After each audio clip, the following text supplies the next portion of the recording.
Hello, my name is Aimee DeLandria. Today I'm going to share with you not just my life story, but my new life story. This is the story of how I came to belong to God and how I was able to understand spiritual things.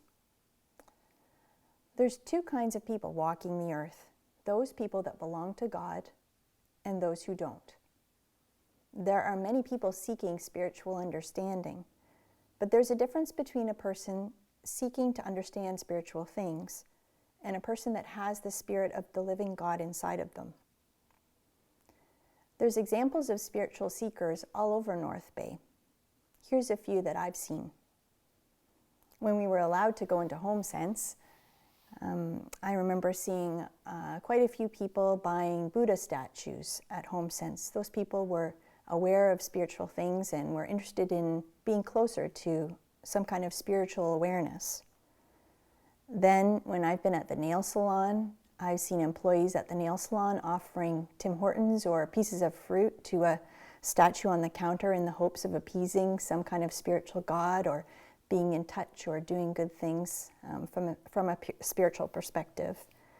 And then there might be those group of people that you know or that you've seen who try to tap into something deeper by going to a yoga class or a meditation class. These people are spiritual seekers, and they know that deep within them there's something more to this life than just what they can see. But they don't have all the information. And maybe this is you too. The only way we can really see and understand spiritual things is if we're first given God's living Spirit by Himself. It's like God turns on the light for us in a dark room and suddenly we can see. I want you to see too. I found light in a world of darkness, and I found a vast treasure, and there's spiritual fortune for you and for me, and it's not the kind of thing that you want to keep to yourself. I'm also telling you because God told everybody that found this gift and received it from Him to go and tell whoever I could, and that's why I'm telling you today. My life story is one that I've shared a few times and that I've taken time to write out, and so you'll notice that I'm going to be reading from my paper a little bit, and that's just because I want to make sure that I get the words right and that I honor the story that God's written for my life. So I hope that you continue to listen. I'm 42 years old and I was born in Mississauga, Ontario, to a mom and a dad who love me very much, and I have one younger sister.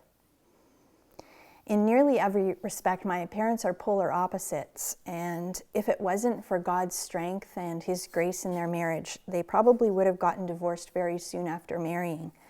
But I'm really thankful to Him that He kept them married and that He blessed our family in that way. Growing up, we spent most of our weekends outdoors. Our family vacations often revolved around camping, canoeing, and exploring points of interest in North America. As a young girl, I was diligent, obedient, active, and social, and I liked to laugh, and I worked really hard at school, and I participated eagerly. My parents made worshiping God a big part of our lives. Day to day, it was usually my mom that I saw reading her Bible and many books about God and praying. She also taught us about God and encouraged us to read and think about Him too. When I was 13, I decided I wanted to be baptized. And during our last pre-baptism class, the leader of the class asked everybody in the room to stand up and declare that Jesus was their Lord and Savior. Nobody in the room stood up, and I didn't either. I was really ashamed that I didn't have the courage to stand up and to say that just even in front of that small room. And it was telling for me because it indicated that even then, even after I had made a decision to be baptized, I cared more about what other people thought about me than I did about what the Lord thought about me. As soon as I could, I got a job so that I could have my own money to spend, and I worked hard, and I worked often, and I spent money. Early on, I had an appetite for beauty. I wanted to own clothes made of beautiful fabrics and that felt beautiful and lovely, and things that were well tailored and lovely colors. One of my favorite things to do was to window shop with my mom at expensive stores. I dreamed of being surrounded by luxury and beauty. I also loved seeing movies that were visually beautiful or made me feel deeply. And I was a big reader, so I was often lost in books for hours and spent most of my free time reading classic literature. In high school, as I became more independent and was given more freedom to make choices, I began to skip school and to lie about it to my teachers and my parents, and I would stay out late. I started to drink and party, and I discovered I could do all of these things without any serious repercussions. And even though I looked around and these things seemed to make the people around me, my friends, happy, they never really made me happy. In fact, they actually made me sad and unhappy with myself. During high school, I was really self-conscious about the way that I looked. As it happened in high school, and maybe it happened in your high school too, a lot of the people that were good looking or beautiful were involved in sports, and because I was heavily involved in sports, these people, some of them became my good friends, and I envied the way they looked and the lives that they led.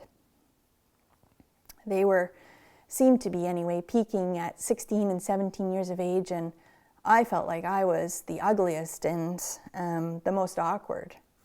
I hated my curly hair and I had acne, and I just really desperately wanted to be beautiful. But because I wasn't, I pretended that I actually didn't care, and I rebelled more. I think I thought that if I wasn't going to be admired for my beauty, I would be admired for my bravery to be whoever or whatever I wanted. In my anger and my sadness, I told myself that I didn't really care what people thought, but I'm pretty sure that I didn't fool anybody. It seemed to me that I was kind of on the fringe. I didn't belong to anyone or anywhere. I wasn't like my popular friends at high school, and I also wasn't like my friends from church who seemed a little bit backward or boring.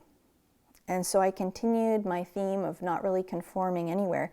I shaved my head and I pierced my body, and I spent a lot of time going to punk rock concerts and just generally being a rebel. And by being a rebel, I didn't have to come to terms with who it was that God made me to be. I could just ignore him and carelessly live the way I wanted to live. After all, it was my life, right? And I was pretty angry at God for giving me a lot of what I didn't want, and then not giving me the things that I thought I really should have. As I continued in this rebellious path, the stakes became higher for me. If I failed courses at university, I had to take them over again. I continued to spend money on clothes, which got me into debt, and my relationships with guys got more complicated. I became more selfish and more disinterested in how my actions affected other people. My parents and my grandma were helping to fund my lifestyle. My parents were paying for things when I couldn't afford them, and my grandma was paying for university. I had a car, I had spending money, I lived in an apartment with my best friend. I didn't deny myself much of anything, and my parents didn't deny me too much either. I used my parents, I used people a lot to get what I wanted. I used my friends, I used boyfriends. In general, I was a flippant and careless person.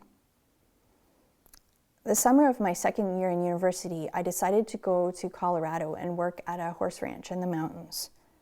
While I was there, I began to date the owner's nephew, who also worked at the ranch during the summer. He was like me in the sense that he was smart, but he was also like me in the sense that he was selfish and he was careless, and he cared more about what other people thought about him than what was really important. And so my relationship with him that summer, I deeply regret, because it took away what could have been an incredible experience. And I wasted time with him partying and generally doing things I shouldn't have been doing. And my mom and sister actually decided to fly into Colorado to visit me for a week. And instead of being excited to see my family and spending time with them during a week off, I slept in the back of their rental car most of the time while we were driving around to go places, and then I chose to spend time with my boyfriend instead of them. The summer passed, and our relationship continued with that boyfriend, and sinful choices took me down a treacherous path, which led to an appointment at a local walk-in clinic where I was prescribed the morning after pill. And this drug prevents a fertilized egg from attaching to your uterus. But instead of being conflicted about this life-changing decision, I delighted in my foresight to take charge of something that I thought was a big mistake, and I wanted to erase it. When the doctor tried to make me aware of my seriousness, and he wanted to, I think, get me to take responsibility for my actions, I just dismissed him. And I thought, what did he know? This was my body, this was my choice, this was my life. I could do with it whatever I wanted. And now, looking back, I realized that the day I decided to take that pill, it's possible that I murdered my baby. And I wouldn't even know at that point, because it was so early on, whether I was pregnant or not. But God knew, and I'll find that out at some point when I see him face to face. But whether I killed a child or not, I was prepared to do it in my heart. And Jesus says in the Bible that that is what matters to God, what you're prepared to do in your heart. So my life of selfishness was spiraling out of control. I was making bad choices. I was sinning against God and other people that I loved. And though I wanted to be wise, and I was beginning to grow emotionally and mentally, I was beginning to get a little bit more mature, my motives still continued to be wrong. I hated God, but I wanted to do good things. And I had been following my own heart for such a long time, and I'd been making choices based on my own desires for so many years. I put myself first for so long that I didn't even know how to demonstrate self-control when I wanted to do good things. And truthfully, when I thought about it, I didn't really want to do good, because often when you want to do good, it means denying yourself things. And I didn't want to deny myself things that I thought would help me to feel less empty and less lonely. But that summer, a miracle began to happen. The Spirit of God began to turn over the earth of my heart and prepare it for something new. One morning, I woke up and I realized I needed to end things with my long-distance boyfriend, and I'm so thankful to the Lord for that nudge. And I had a talk with my mom that summer, and I told her about my frustration with my inability to straighten out my life and to choose good and to be good. I also told her that I was sorry for my life and that I hated the spiral of sin that I was in. I finally saw at that moment in that conversation that it wasn't just the way I was living and the things that I wanted that were making me sad and lonely and ugly, but it was actually who I was in my heart. And I knew that I had no hope of changing myself. My mom listened to me, and then she shared the goodness of Jesus with me. Your only hope, she said, is to be born again and to start again, she said. She shared with me truths that I'd heard many times over my life, but in that moment, the truth became alive to me. I understood it, and it became personal, and it became precious to me. My mom told me that the motives that I hated and couldn't change, the things I'd done that clung to me and I couldn't forget, that there was only one person that could change me and set me free and give me peace deep inside my soul. The truth was, I was an offense to God because of all of my sin, all of my anger, all of my selfishness, and I was really shaking my fist at him and I hated the way he'd made me and the life he'd given me. But instead, God, in his mercy, reached down and loved me and provided a way of escape for me.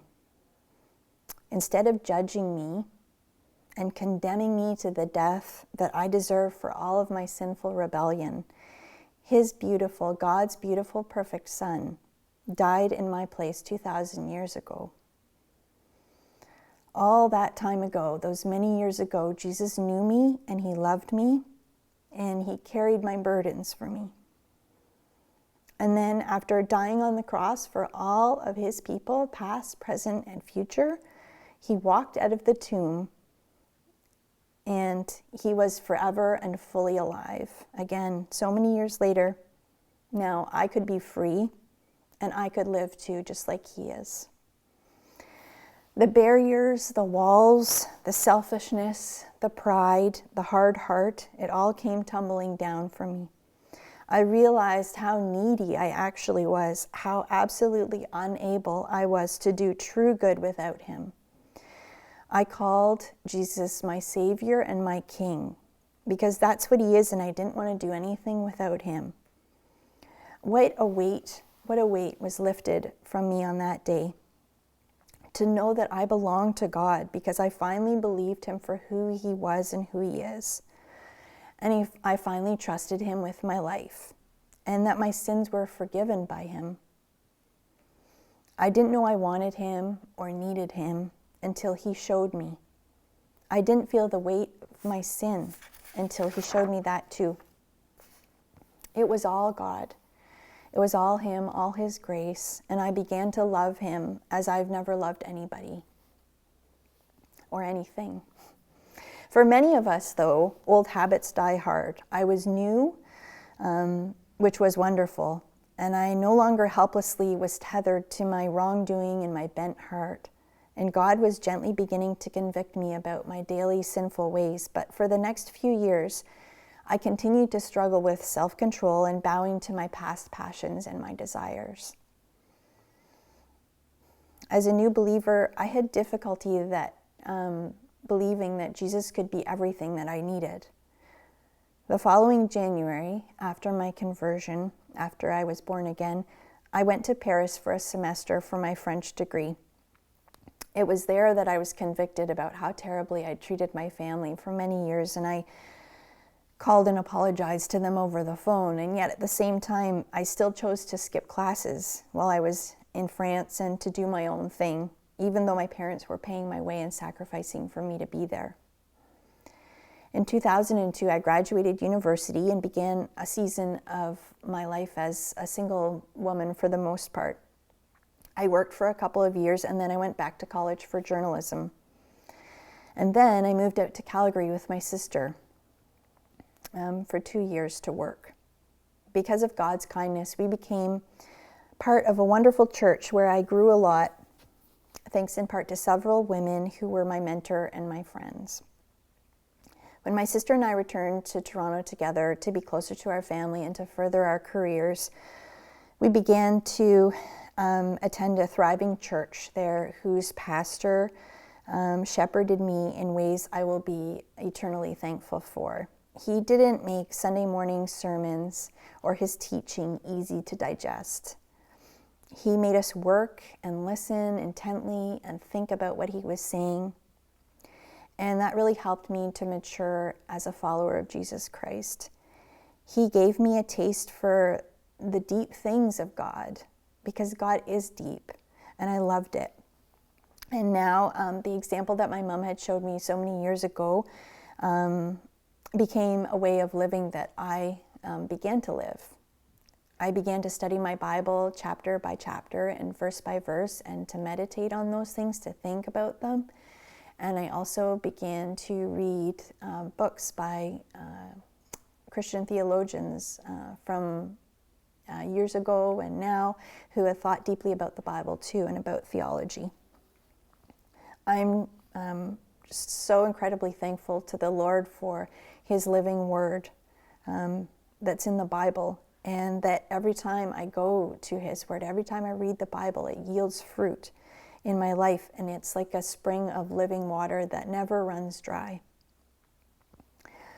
So despite that, and despite baby steps and continuing to learn and mature and to grow in my relationship with Jesus, I still had problems with the way I spent my money and how I spent my time. I'd often still be watching things on TV and going to the movies and just watching things that I knew weren't good, that weren't helping me to grow, that weren't things that I knew God would be pleased with how I was spending my time.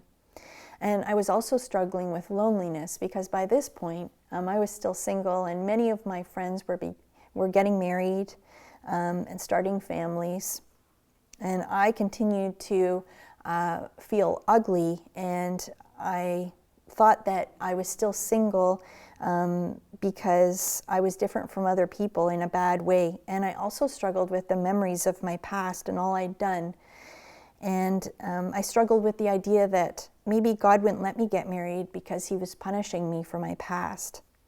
But that's not how God is, and he gently carried me through this time, and he heard me, and he comforted me, and he heard me as I cried out to him in prayer. And he also brought friends into my life and different people who were just a real blessing to me as I was single. He didn't leave me alone, and I'm very thankful for that.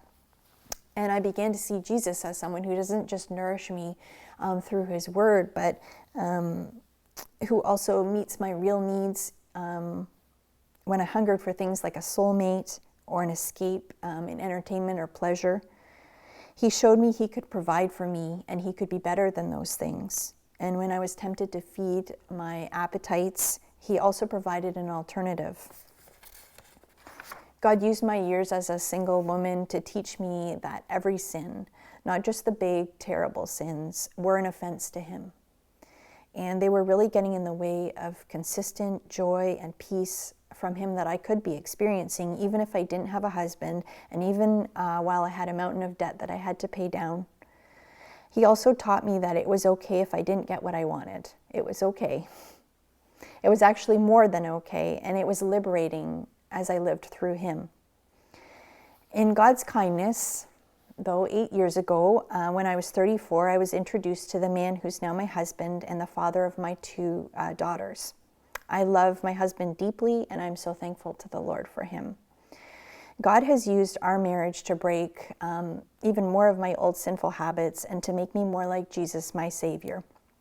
I know now that had I met my husband 20 years ago, I would have ruined our marriage with my selfishness. I would have resorted to cold shoulders and silent treatments and manipulation to get my own way, and I would have fought him and disrespected him and discouraged him in many ways.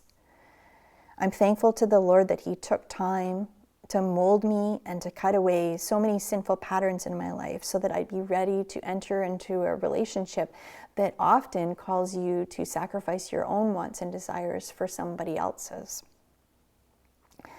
And I've also learned that the more I surrender my will, what I want, and my desires to Jesus, and I'm guided by his wisdom, the more I can love others in a joyful and sacrificial way.